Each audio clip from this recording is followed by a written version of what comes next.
আজ বানাবো পটল চিংড়ি। তার জন্য প্রথমে পটলগুলোকে ভালো করে ভেজে নিতে হবে। আর তারপরে পটলগুলো ভাজা হয়ে গেলে একইভাবে কিন্তু আমি আলুগুলোকেও ভেজে নেব।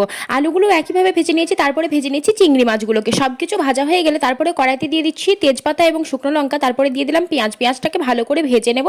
তারপরে এর মধ্যে দিয়ে দিচ্ছি আদা, রসুন এবং কাঁচা লঙ্কা বাটা, আর তার সঙ্গে দিয়ে দিচ্ছি টমেটো কুচি এবং দুটো কাঁচা লঙ্কা চিড়ে নিয়েছি। তো এবার পেস্টের মশলাটা দেওয়ার পরে ভালো করে মশলাটা কষিয়ে নিচ্ছি। ততক্ষণে কিন্তু গুঁড়ো মশলাটা দিয়ে দিলাম, হলুদ গুঁড়ো, কাশ্মীরি লঙ্কার গুঁড়ো, জিরে ধনে গুঁড়ো, নুন, সব কিছু দেওয়ার পরে আমি তারপরে দিয়ে দিলাম টক দই।